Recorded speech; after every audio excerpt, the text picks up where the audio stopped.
Hi, this is Sharon Vornholt with the Louisville Gals Real Estate blog, and today I'm going to show you just how easy it is to create an out-of-state absentee owner list using Listource.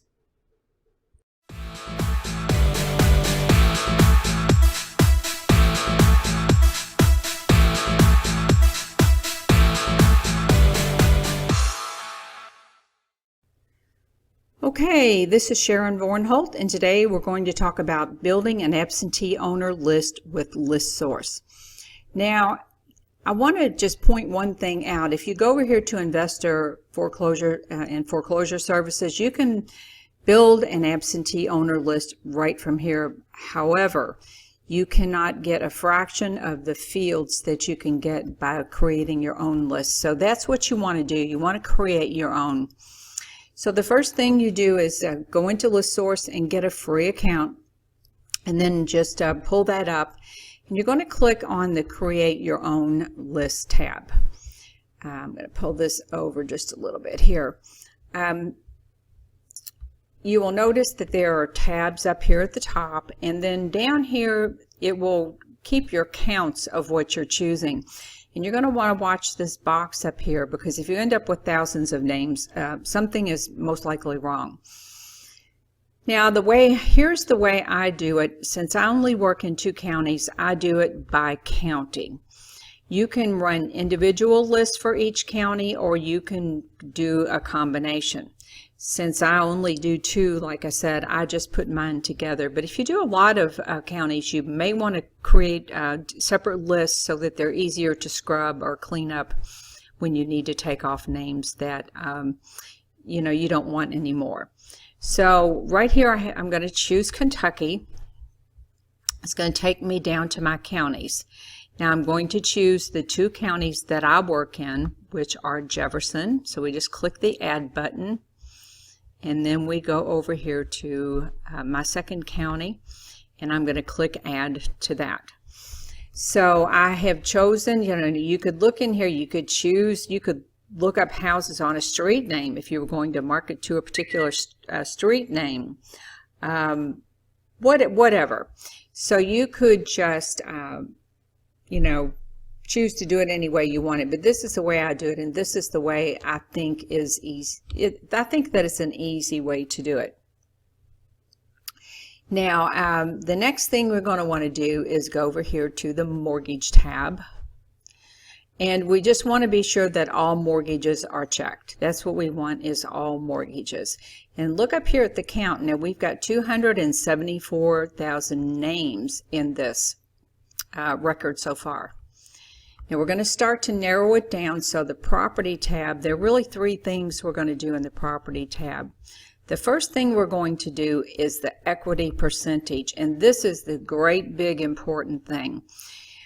Since we buy houses with 70% of the after repaired value, less repairs, less a wholesale fee, in most cases that's going to put us down around 50%. So I wouldn't even bother with anything, that it's only got 40% equity. So what I choose is 51 to 100. So I like a lot of equity. It's much better to get in there. Some investors even go down as far as to choose 61 to 70. If there's more than a 40% mortgage on that house, then they don't want it. But this is what I use most of the time. I'm going to go down here. We're going to choose the property type. Let's see here. Property type. Now, most people that buy single-family homes, I'm going to choose single-family homes. Most people that buy single-family homes, a lot of them will be interested in duplexes. Sometimes they'll be interested in triplexes. So you can choose whatever fields you're comfortable with, but there's one thing I wanted to point out that seems to have changed. I've always gotten home values in this list. So let's see here. So we get the equity, and then we go on down here. Let's see here. Where are we? See, there's all different kinds of things you can choose. Length of residence, which I never use because I don't think that's an important piece of it. So, you know, there's improved value, but there's current home value. And what I discovered today when I started to run this list is they've made that like a field that you have to pay extra for. But you want to know, you know, you want to be able to choose ideally the prices of homes, you know, that you're going to be looking at, because you don't want to look at everything. Now, I don't care about waterfront swimming pools and all of those types of things. Now, that might be an important thing if you are, you know, if you're in Florida. So you can look down here. Now, what I'm going to choose today is total assessed value, and I don't like that as much as just the home value, because the assessed value is generally what's on the tax assess, you know, well, it is what's on the tax assessor's site. In my area, homes are, the median price of a home is about $150, $160. So when you're choosing your home values, you want to be above and below that. So the median of this 300,000 number would be $150. So that's what I choose. Now, the reason I leave these out is because I simply don't want to work in those neighborhoods.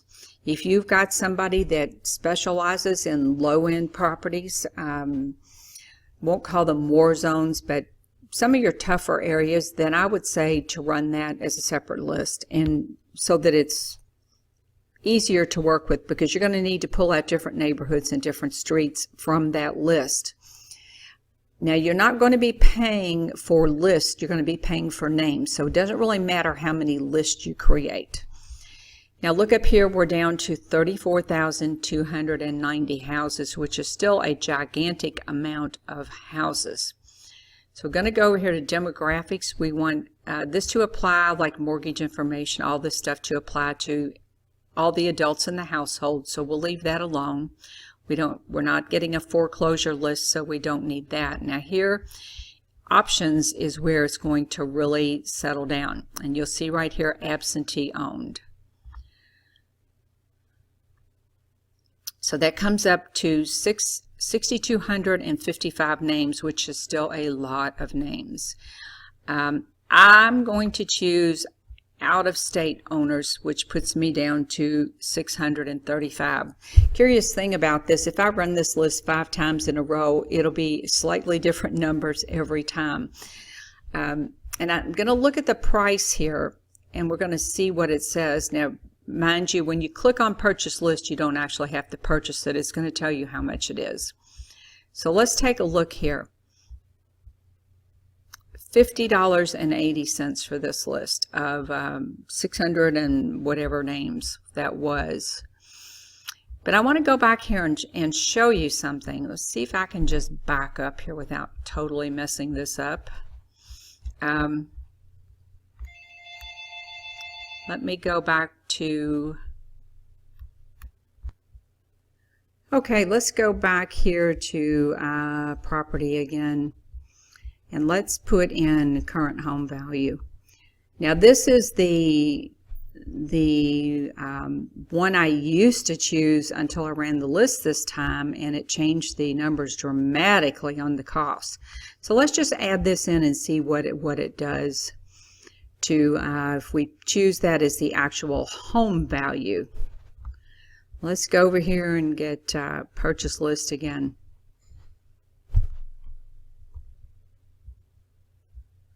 Okay, this time it did not make my list go up.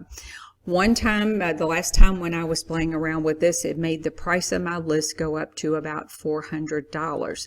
So if that happens to you, just go in and go back in and out, and then see, you know, what it looks like. So let's just say save criteria.